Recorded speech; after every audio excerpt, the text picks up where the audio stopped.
बड़ा सवाल है, चांद पर कैसे बसेगी इंसानों की बस्ती? चांद पर बसे शहर का नजारा कैसा दिखेगा? क्या चांद की जमीन पर भी धरती जैसी फसल लहराएगी? क्या चांद की धरती पर खेती मुमकिन है?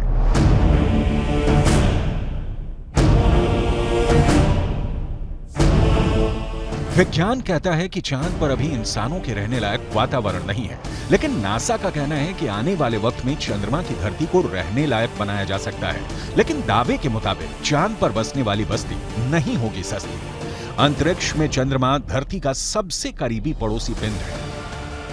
पिछले 6 दशकों में इंसानों ने 100 से भी अधिक मून मिशन को अंजाम दिया है। सभी मिशन को कामयाबी नहीं मिली, लेकिन इन मिशन ने चांद को सबसे ज्यादा खोजा जाने वाला स्थान बना दिया और अब चंद्रमा पर जीवन की संभावनाओं की तलाश हो रही है।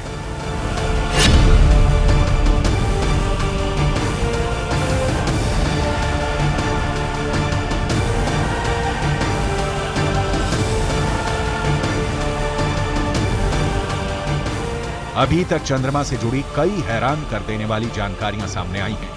दावा किया जाता है कि चंद्रमा की मिट्टी में कई तरह के खनिज हैं। चांद की सतह पर पानी होने के भी सबूत मिल चुके हैं। वैज्ञानिकों का मानना है कि चांद पर जीवन के सबूत भी मिल सकते हैं।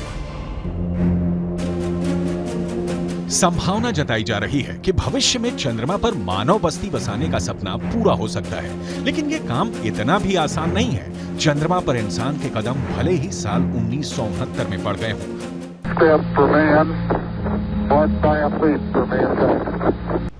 लेकिन कड़वी सच्चाई ये भी है कि 1972 के बाद से किसी भी अंतरिक्ष यात्री ने चांद पर कदम नहीं रखा।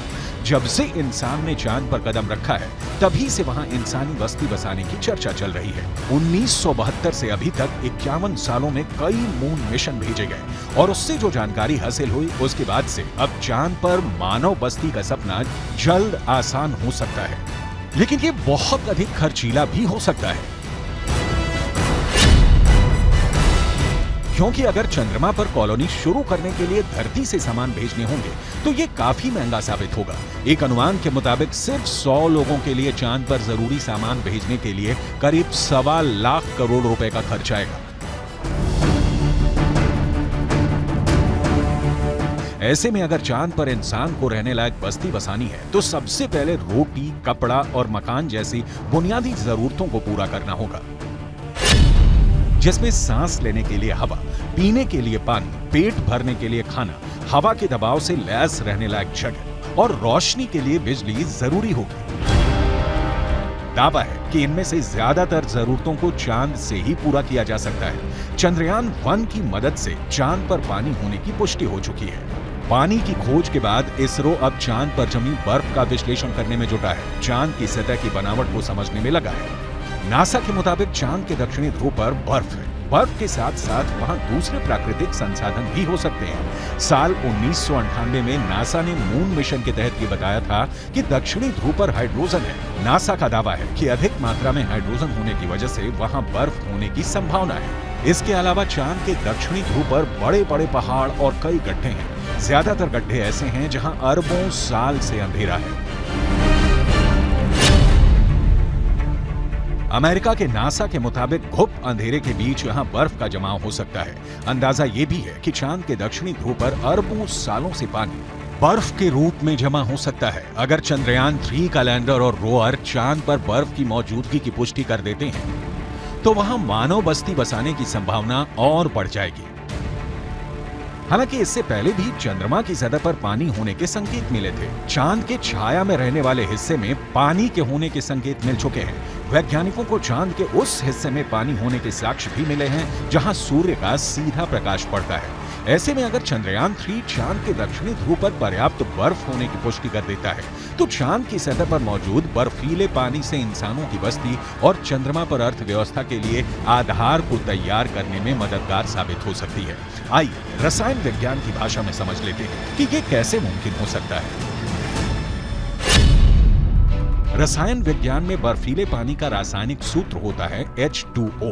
पानी एक एक अणु में हाइड्रोजन और ऑक्सीजन 2:1 के अनुपात में मौजूद होता है, यानी पानी के एक अणु को हाइड्रोजन और ऑक्सीजन में तोड़ा जा सकता है। H2O equals H2 plus O2, यानी पानी की मौजूदगी में चांद पर सांस लेने के लिए ऑक्सीजन बनाना आसान है।